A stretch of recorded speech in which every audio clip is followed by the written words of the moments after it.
एक दिन जब भगवान राम सीता माता के साथ अशोक वाटिका में बैठकर चिंतन कर रहे थे, हनुमान जी उनके पास आए। उनके मन में कुछ सवाल थे जो वह राम जी से पूछना चाहते थे।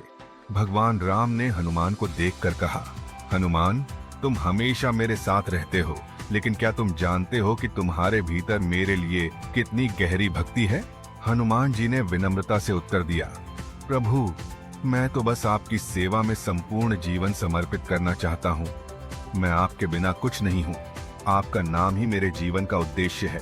राम जी मुस्कुराए और बोले, हनुमान, तुम्हारी भक्ति और सेवा की शक्ति बहुत महान है। तुम्हारी भक्ति ही वह शक्ति है जो मुझे विजय दिलाती है। तुम्हारी भक्ति के कारण ही तो हम लंका तक पहुंच पाए और सीता माता को मुक्त कर सके। हनुमान जी ने सिर झुकाकर कहा, प्रभु, आपका आशीर्वाद ही मेरे लिए सबसे बड़ी प्राप्ति है।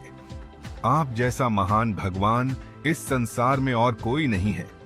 मैं तो बस आपकी सेवा करने का अवसर चाहता हूं। राम जी ने हनुमान की भक्ति को समझते हुए कहा, हनुमान, तुम्हारी भक्ति और त्याग के कारण तुम्हें अपार बल और ज्ञान प्राप्त है। तुम मेरे सच्चे भक्त हो।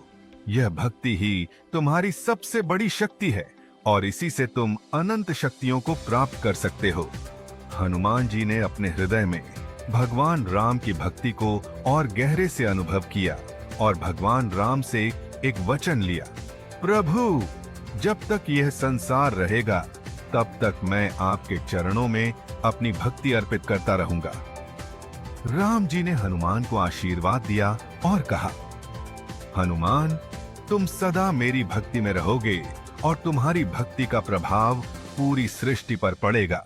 इस संवाद के माध्यम से भगवान राम ने हनुमान जी की भक्ति की महानता को स्वीकार किया और हनुमान जी ने यह सिद्ध कर दिया कि भक्ति में असीम शक्ति होती है।